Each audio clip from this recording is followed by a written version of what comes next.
Pasižymėjau šią laidos rubriką Kūris ir Tomas. Egidijus Kūris ir Stanislovas Tomas. Vakar šiek tiek užsiminėm ir plačiai skelbė visa nepriklausoma užsakomoji Lietuvos žiniasklaida apie tai, kad visuomenės veikėjas, vlogeris ir taip toliau, Laurynas Ragelskis yra nuteistas ir rimtai nuteistas. Ir bauda didelė, ir sankcijos didelės, viskas jam uždrausta ir skleisti savo nuomonę, kalbėti ir taip toliau. Bet visiškai neseniai ir Stanislavui Tomui, advokatui, atsitiko lygiai tas pats, tik tai mastelis mažesnis. Jam ne visi socialiniai visuomeniniai tinklai yra uždrausti, bet tik tai YouTube'as ir pusmečiui. Ir Stanislavas Tomas, su kuriuo kalbėjau šiandien ir paprašiau atsiųs dokumentus, jisai sakė, kodėl, jis kaip visada, kodėl apie Ragelskį čia visur visi skelbė, o apie mane nieko. O aš pasakiau, ne visai nieko, ekspertai ir apie Ragelskį, ir apie tave, o kad kiti apie tave neskelbė, tai ką tau naujiena. Žodžiu, nieko baisaus. Ir aš dabar tiesiog pabandysiu paskaityti, nežinau, aš viso taip neperskaičiau, nes prieš laidą gavau Vilniaus miesto apylinkės teismo nutartį, kuri paskelbta šių metų vasario 17 dieną, prieš kelias savaitės. Taigi, Vilniaus miesto į televizoriuką. Vilniaus miesto apylinkės teismo ikiteisminio tyrimo teisėja Beatričė Bakanauskaitė rašytinio proceso tvarka išnagrinėjo Vilniaus apygardos prokuratūros organizuotų nusikaltimų korupcijos tyrimo skyriaus prokurorės Reditos Vinderytės, toliau prokurorė, prašymą dėl laikino teisės socialinėme tinkle YouTube skelbti vaizdo, garso įrašus ar bet kokį kitą turinį sustabdymo ikiteisminėme tyrime numeris toks ir toks. Jei pastebėjote, aš nusėmė ausinės, nes kaip su glušilka sėdėjau, čia kaip su šalmu. Triukšmauti buvo geriau taip. Teisėja išnagrinėjusi prokurorės prašymą nustatė. Vilniaus apskrities vyriausiojo policijos komisariato Vilniaus miesto 3 policijos komisariate atliekamas ikiteisminis tyrimas toks ir toks pagal Lietuvos Respublikos baudžiamo kodekso 154 straipsnio 1 dalį. Ikiteisminio tyrimo metu gauta duomenų leidžiančių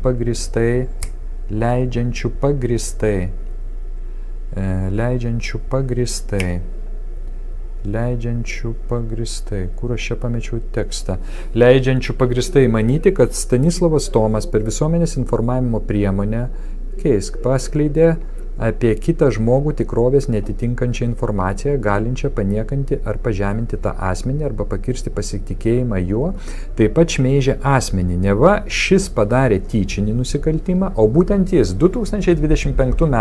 rugsėjo 20 d. būdamas nenustatytoje vietoje, naudodamasis nenustatyto elektroniniu įrenginiu, Google bendrovės socialinėme tinkle YouTube paskelbė vaizdo įrašą pavadinimu Pedofilas Egidijus Kūris nemėgsta rusų kalbos, tik rusų vaikus mėgsta. Advokatas Stanislavas Tomas, ir čia nuoroda, kuriame sakė, taigi prabilo senasis pedofilas Europos žmogaus teisių teismo teisėjas buvęs Egidijus Kūris. Ir kągi senasis pedofilas mums sako, jam nepatinka rusų kalba. Labai svarbu pasiekti, kad kuo daugiau žmonių šnekėtų rusiškai Lietuvoje, o senasis pedofilas Egidijus Kūris išsidavė, kad jis yra nacis, jam nepatinka rusų kalba, jam nepatinka kitų tautybių žmonės, vienintelis žmogus kitos tautybės, kuris jam patikdavo, tai buvau aš, nes jis prie manęs priekabiavo, kai man dėstė Vilniaus universitete. Jis norėjo su manim pasidulkinti, o šitą seną smirdantį dalbajobą pasiunčiau, čia necenzūrinis žodis, net teisme nenaudojamas, dėl to jis iki šiol ant manęs piktas.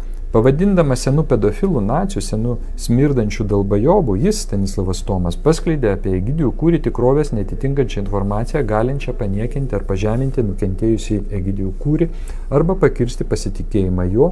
Taip pat apšmeižė nukentėjusį Egidijų Kūrį, neva šis padarė tyčinį nusikaltimą, nes seksualiai priekabiavo prie Stanislavo Tomo.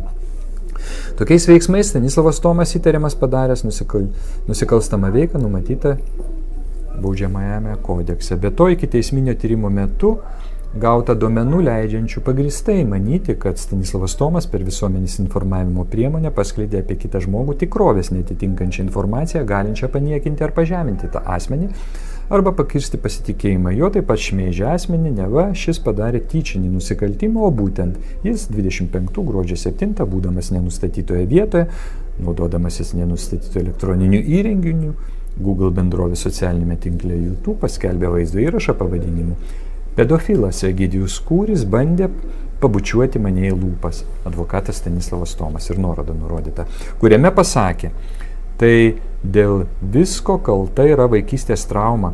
Egidijus Kūris, buvęs mano dėstytojas, kuris man dėstė konstitucinę teisę, bandė su manimi pasibučiuoti, kai man buvo 17 metų. Ir tai paliko man tokią psichologinę traumą, kad aš iki šiol vartoju žodį pederastai, kai kalbu apie blogus žmonės. Sakyt, o ne pederastas, tai yra toks įžeidimas, jau turbūt tai va, šitas pedofilas norėjo pasinaudoti savo tarnybinę padėtimi kaip dėstytojas ir bandė su manim bučiuotis. Aš aišku jį pasiunčiau, necenzūrinis žodis, ir dabar aš, kai jau esu suaugęs, labai didelė tikimybė, kad aš jam snukį daužysiu, jeigu kada nors pagausiu Indijoje, nes va, aš Indijoje šiuo metu gyvenu. Ir aš suprantu, kad ne visi homoseksualai yra tokie kaip Egidijus Kūris. Biseksualai, sakykim, nes aš įsivaizduoju, kad Kūris yra bi. Ne visi jie naudojasi savo tarnybinę padėtim, kad įviliotų vaiką. Ne visi jie bando, ne visi jie turi potraukį vaikams. O tai šlikštiniai tikrai reikia sudaužyti snukį, aš planuoju tai padaryti sekantį kartą, kai pasimatysim. Nes matot, tada man buvo 17 metų, aš negalėjau jam sudaužyti snukio, to labiau, kad jis buvo mano dėstytojas. Nuo jo priklausė, ar aš gausiu 10 ar negausiu. Tiesa yra tokia, kad Lietuva valdo pedofilų klanas ir Egidijus Kūris yra vienas ryškiausių šito klano atstovų. Pavadindamas Egidijų Kūrį bezdančių pederastų, pedofilų, turinčių seksualinį potraukį vaikams, pedofilų klano atstovo, jis, Stanislavas Tomas, paskleidė apie Egidijų Kūrį tikrovės netitinkančią informaciją, galinčią paniekinti ar pažeminti nukentėjusį Egidijų Kūrį ir pakirs pasitikėjimo jo, taip pat apšmeižė nukentėjusį Egidijų Kūrį, neva šis padarė tyčinį nusikaltimą, nes seksualiai priekabiavo prie Stanislavo Tomo. Tokiais veiksmais Stanislavas Tomas įtariamas padaręs nusikalstamą veiką numatytą 154 straipsnėje pirmoje dalyje Baudžiamo kodekso. Atkreiptinas dėmesys, kad ir į prokurorės prašyme nurodomus duomenys apie tai, kad Stanislavas Tomas 26 metais vasario 8 dieną, būdamas nenustatytoje vietoje, naudodamas nenustatytų elektroninių įrenginių Google bendrovės socialinėme tinkle, YouTube paskelbė vaizdo įrašą pavadinimu "Man grasina pedofilas Egidijus Kūris, Epstein File, EŽTT advokatas Stanislavas Tomas", ten VU, TS, PMI, JTO, ir nuoroda yra, kuriame išsakė teiginius, jog pedofilas Egidijus Kūris bandė pabučiuoti jį, Stanislavą Tomą, į lūpas, apkabinti, kvietėsi namo pasimylėti tuo metu, kai jis, Stanislavas, atsiprašau, alio, aš dabar negaliu kalbėti, aš perskambinsiu. Taip, kuriame jis sakė teiginį, pedofilas Egidijus Kūris bandė pabučiuoti jį, į lūpas, apkabinti, kvietėsi namo, pasimylėti tuo metu, kai jis, Stanislavas Tomas, buvo 17 metų vaikas, o Egidijus Kūris buvo jo dėstytojas. Egidijus Kūris jam, Stanislavui Tomui, žadėjo, kad šis gaus stipendiją studijoms Jungtinėse Amerikos valstijose, jei pasimylės su Egidijum Kūriu. Egidijus Kūris yra Lietuvą valdančio pedofilo klano narys, tai jis, Stanislavas Tomas, žino savo odą. Tokiu būdu jis, Stanislavas Tomas, galimai paskleidė apie Egidijų Kūrį tikrovės netitinkančią informaciją, galinčią paniekinti ar pažeminti nukentėjusį Egidijų Kūrį arba pakirsti pasitikėjimą jo. Taip pat apšmeižė nukentėjusį Egidijų Kūrį, neva šis padarė tyčinį nusikaltimą, nes seksualiai priekabiavo prie Stanislavo Tomo.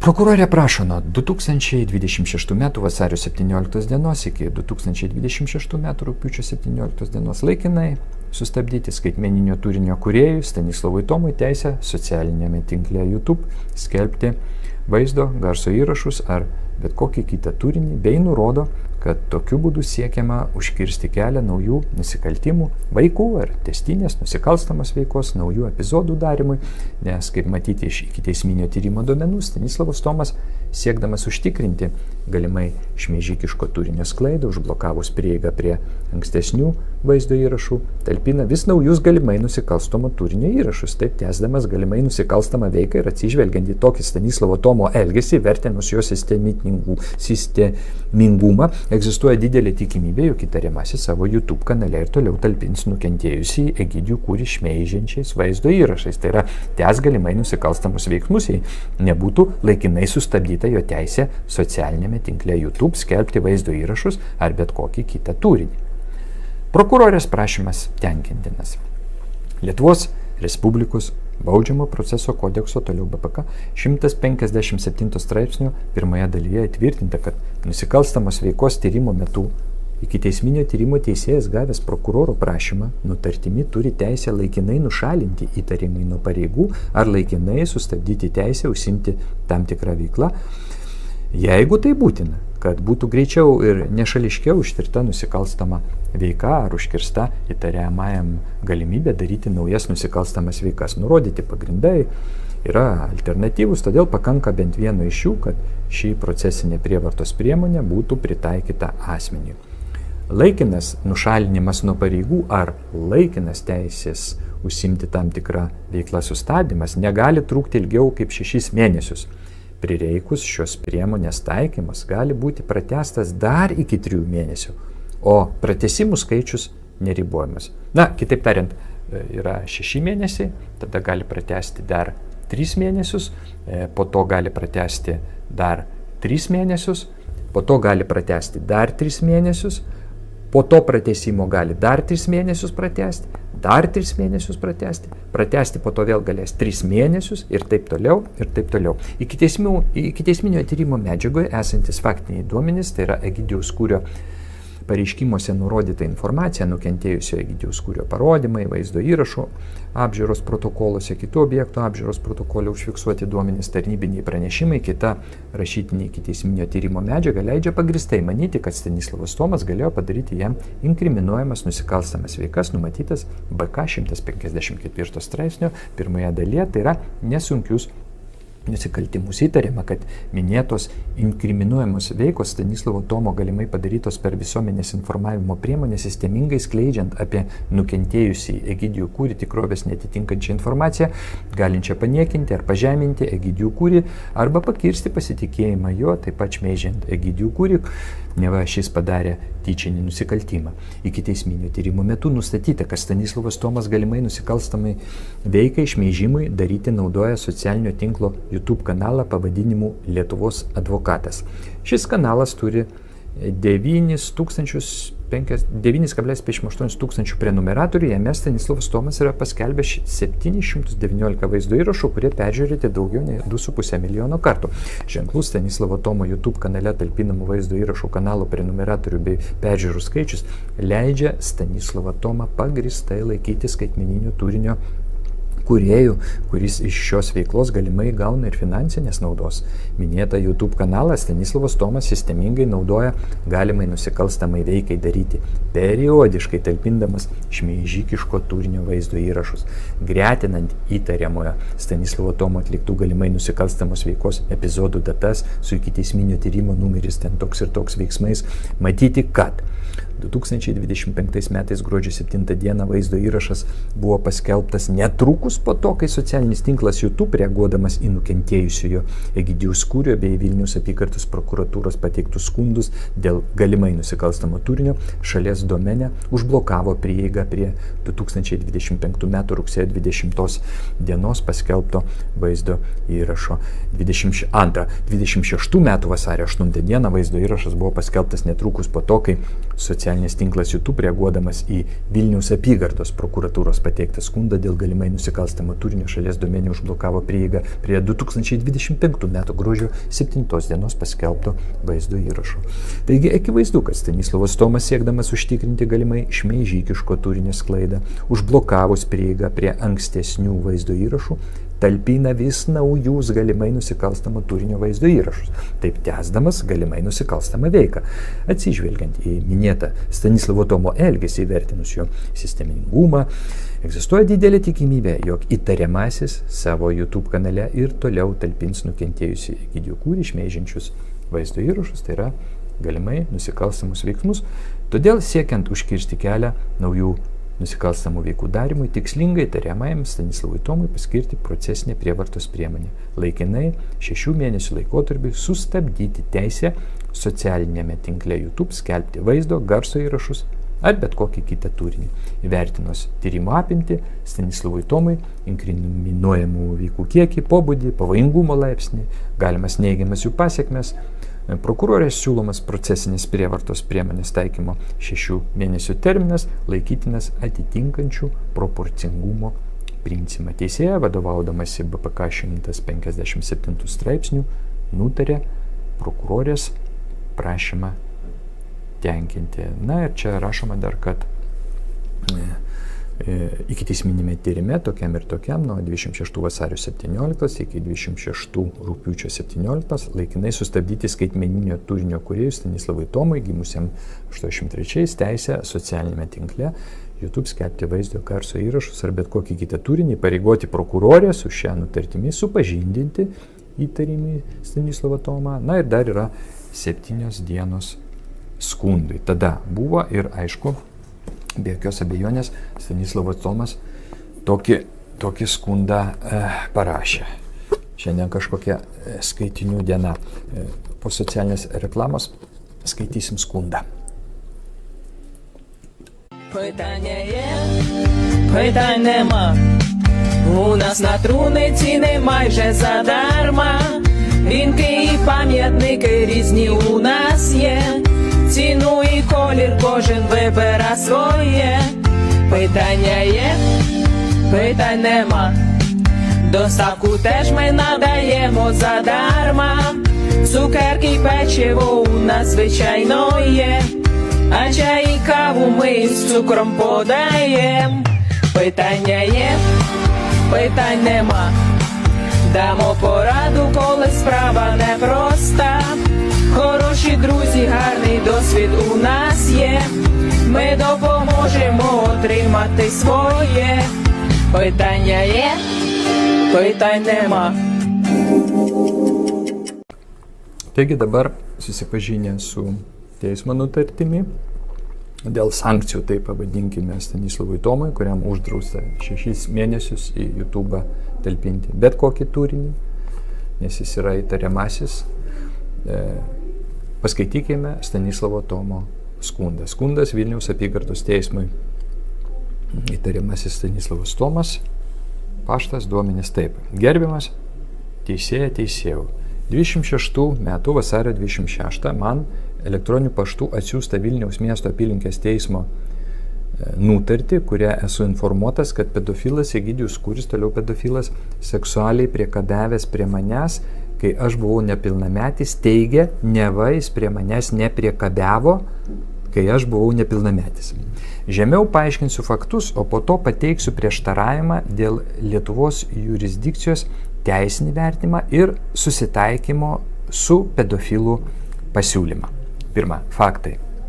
Esu gimęs 83 balandžio 14 ir 2000-aisiais rugsėjo 1, kai įstojau į Vilniaus universiteto tarptautinių santykių ir politikos mokslo institutą, man buvo 17 metų. Buvau nepilnametis.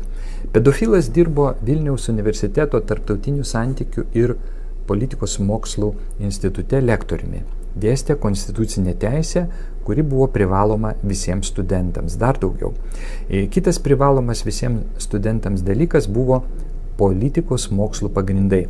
Kadangi konstitucinė teisė buvo laikoma politikos mokslo objektu, pasirinkau rašyti mokslinį rašto darbą iš konstitucinės teisės, politikos mokslų pagrindų rėmose.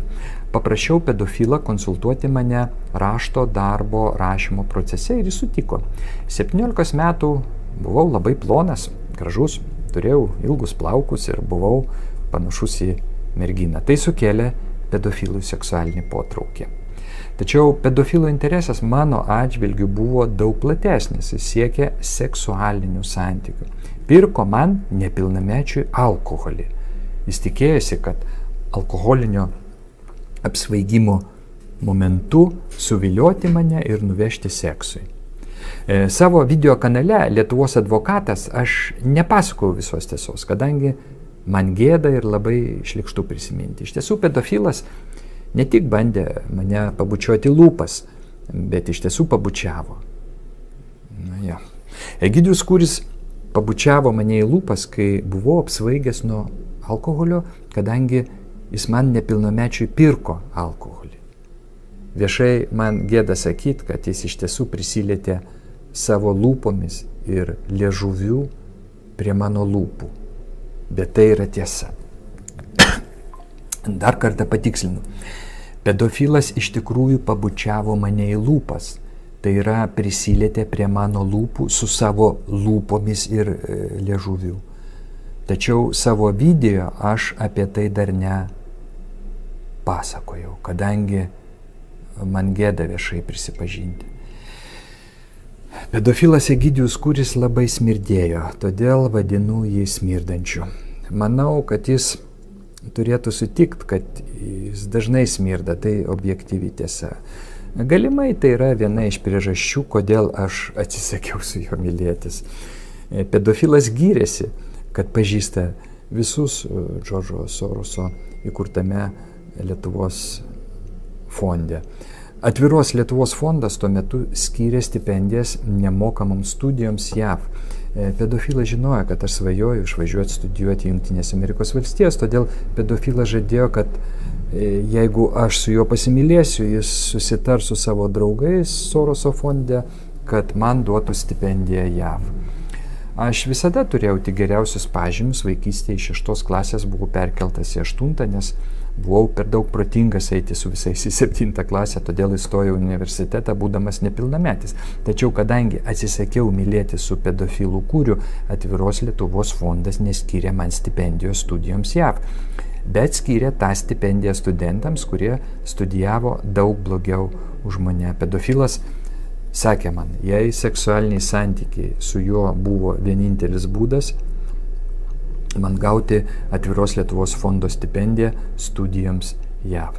Žodį pedofilas aš suprantu kaip asmenį, moterį arba vyrą, kuris turi seksualinį potraukį nepilnamečiui, asmeniui iki 18 metų.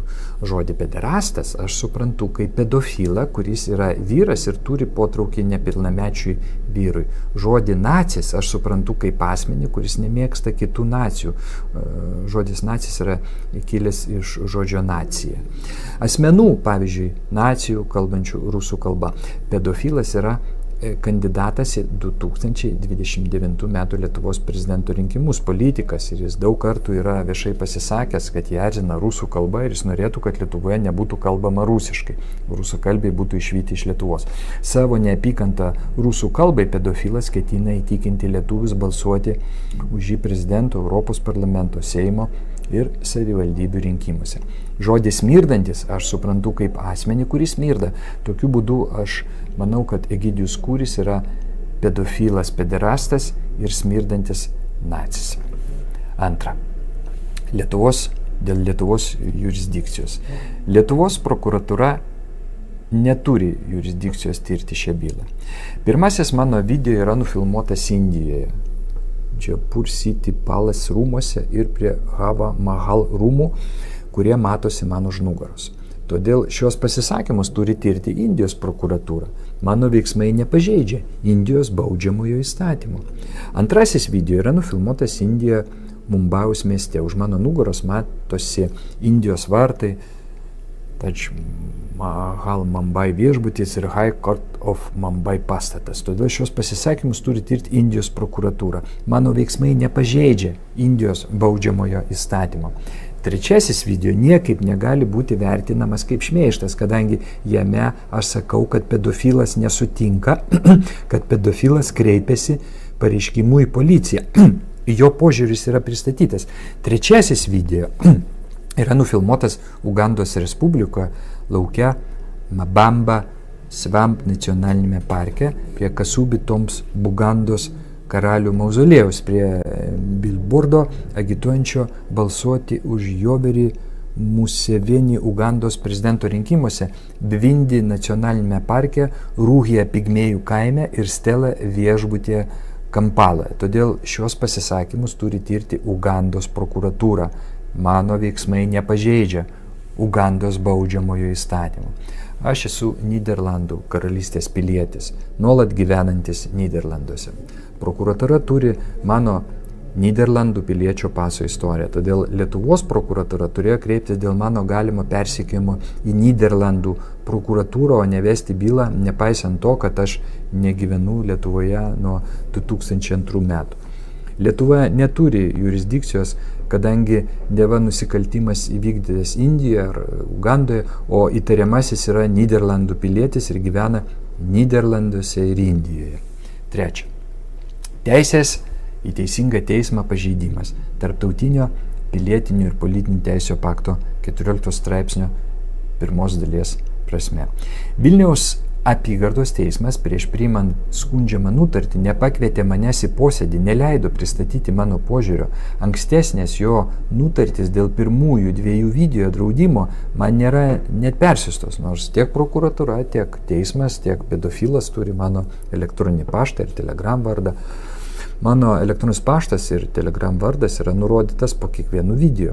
Skundžiama nutartis naikintina jau vien dėl to, kad atitinkamame posėdėje nebuvo neužtikrintas įtariamojo dalyvavimas ir tai pažeidė teisę į teisingą teismą tarptautinių pilietinių ir politinių teisių pakto prasme.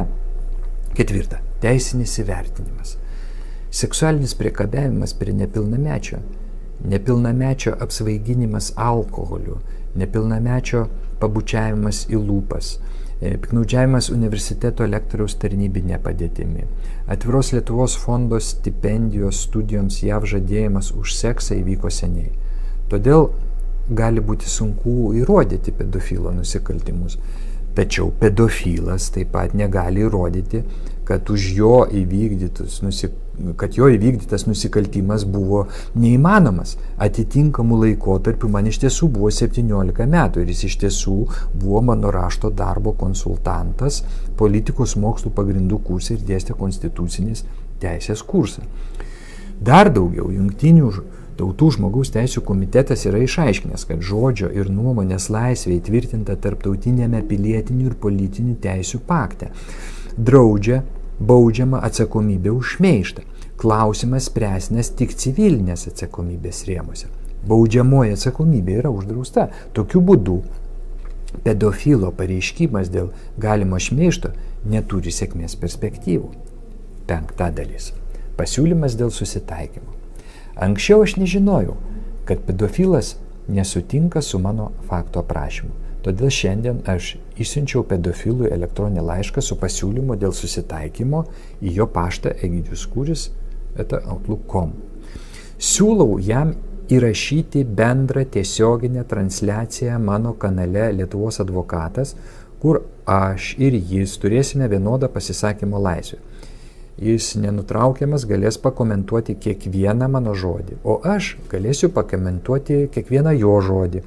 Įrašas bus transliuojamas YouTube platformoje gyvai ir nenutraukiamai, kol kiekvienas iš mūsų neišdėsti savo požiūrio.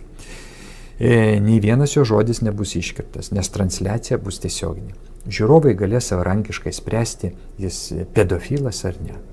Tik tokių tiesioginių eterių galima iš tiesų išspręsti problemą. Net mano nuteisimas ir kanalo Lietuvos advokatas uždraudimas neišspręs problemos. Jeigu net mane nuteis, tai nieko nepakeis. Aš ir toliau pasakosiu, kad jis pedofilas ir prie manęs priekabiavo, kai aš buvau vaikas. Nyderlandų karalystė atsisakys imtis prieš mane bet kokių vykdomų veiksmų ir aš nebūsiu realiai nubaustas. Sulaikyti mane bus neįmanoma.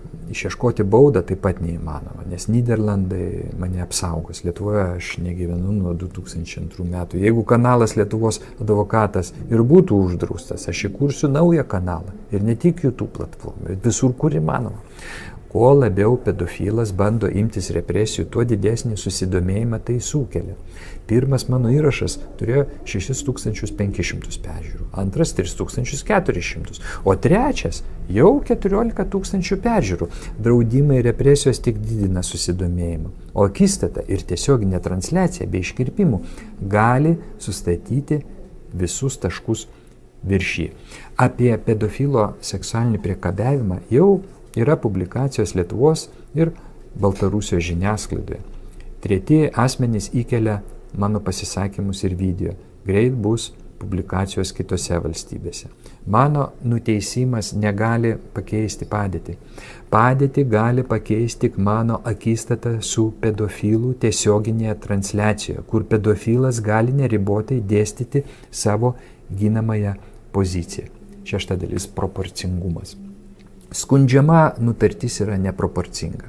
Kanale Lietuvos advokatas yra 719 vaizdo įrašų ir iš jų tik vienas yra apie pedofilą Egidijų Kūrį, apie Kūrį yra 3 vaizdo įrašai, bet iš jų tik vienas yra matomas. Tik man grasina pedofilas Egidijus Kūris yra matomas. Kiti 2 nėra matomi ir nėra įskaičiuojami į 719 vaizdo įrašų tą sąrašą. Todėl drausti man kelti naujus įrašus yra neproporcinga, nes kanalas nėra apie pedofilą. Dar daugiau. Aš ir šiandien perskaičiau skundžiamą nutartį, sužinojau, kad pedofilas pasiskundė į prokuratūrą. Iki šiol aš nežinojau jo požiūrio. Įraše man grasina pedofilas Egidijus Kūris, aš kalbu apie jo skundą, nes man parašė YouTube, bet YouTube žinutė buvo neinformatyvi. YouTube nepersiuntė man Vilniaus miesto apylinkės teismo nutarties. Įraše man grasina pedofilas Egidijus Kūris yra pristatytas pedofilo požiūris, nes aš kalbu apie jo skundą, taigi aš keičiu savo elgesį atsižvelgiant į pedofilo gynybą. Galiu proporcingai pažadėti, kad ir toliau teiksiu informaciją žiūrovams apie tai, kad pedofilas neigia savo nusikaltimą. Planuoju kelti 4 vaizdo įrašą apie pedofilą, tik jeigu 3 įrašas būtų uždraustas. Vienas video apie problemą turi būti viešas. Jeigu skundžiama nutartis nebus panaikinta, aš ir kiti žmonės įkels daugiau tokių video į YouTube ir kitose platformose. Represijos neįspręs problemos. Nuteisimas Lietuvoje nepakeis mano elgesio ir pasisakymų, kadangi Nyderlandų karalystė nėra baudžiamosios atsakomybės už šmeižtą ir Nyderlandai mane gins kaip savo pilietį. Neproporcingi veiksmai, draudimas naudotis kanalu Lietuvos advokatas su 719 vaizdo įrašų tik paskatins mane dar aktyviau sakyti tiesą apie pedofilą ir jo sukeltą vaikystės traumą. Galima proporcingai susitarti, kad mano kanale bus tik vienas video apie pedofilą, kur viskas pasakyta, kad jis nesutinka ir kreipiasi į policiją. 3 video, man grasina pedofilas Egidijus Kūris, yra būtent toks. Vidutiniškai aš keliu 1 video per savaitę.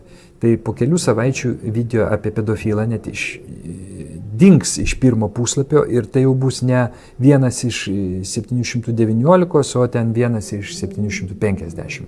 Jo proporcinė vertė mažės. Todėl proporcingumo principas reikalauja panaikinti Vilniaus miesto apylinkės teismo 26 metų vasario 17 dienos nutartį. Na ir čia prašymas teismui prašau panaikinti Vilniaus miesto apylinkės teismo nutartį ir prideda skundžiamos nutarties siuntimą ir atskirai dar ir pasiūlymą pedofilui. Aš taip pat esu informavęs Stanislavą Tomą, kad jeigu reikės aikštelės tam tiesioginiai akistatai, tai mielai pasiūliau mūsų aikštelę, kad galėtų tiek Egidijus Kūris, tiek Stanislavas Tomas išsakyti iki galo necenzuruojamai savo pozicijas, kad žiūrovas pats priimtų bent jau toj plotmėj savo verdiktą. Na, kaip matote, šiandien iš tikrųjų pasakų vakarėlis, bet jeigu aš visada sakau, ekspertai EU laida 2K+ remiasi faktais, kurie tik iš pirmo žvilgsnio atrodo kaip juodas humoras, tai šiandien mes citavom teismo dokumentų, skundus, citatas apie konstituciją ir taip toliau, kurie kartais atrodo kaip pasakojimai, pasakėčios ar dar kas nors. Bet aš manau, tai verta daryti, jeigu tokią informaciją skelbtų visos žiniasklaidos priemonės, aišku, čia vargti nebūtų prasmės, bet kadangi niekas apie tai neskelbia, tai tą misiją tenka atlikti ekspertai EU, tokie jau mūsų, kaip sakoma, paskirtis. Iš esmės, kaip ir norėčiau baigti, bet dar tikiuosi apibendrinantį paskutinį žodį pasakys ekspertai EU visuomeninių ir politinių procesų skyriaus vadovas Šarūnas Puidokas. Sveikas. Labą dieną. Aš dar norėjau priminti žiūrovam, kodėl būtent LRT nepaskelbė šitos naujienos, nors apie Ragelskį jinai pranešė, taip? O kodėl apie tai nekalbėjo? Nes kai vyko pedofilijos byla, reiškias, mergaitės kėdytės tenai prievartavimą, tenai, reiškias, ryškėjo po truputį, buvo tokia galimybė, kad gali išsiaiškinti, išlysti į paviršių šitas pedofilų klanas. Užtat jin buvo labai sėkmingai gesinama. Vat ir tame gesinime labai didelį vaidmenį suvaidino LRT. Visai šmeiždama, visai peikdama, iškraipydama informaciją apie nukentėjusius. Tai faktas. Ir tu man primink, Audriau, o kur tuo metu buvo Egidijus Kurys?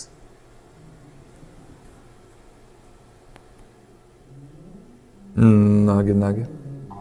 Nagi ir ne Briuselyje. Ne jisai kuravo tą, reiškias, skundų, filtravo skundus iš Lietuvos į Briuselio teismą. Ar tik tai ne ten? Jisai, kad dirbo tuo filtru, kur didžioji dalis Lietuvos žmonių skundų buvo atmetama dar iki teismo.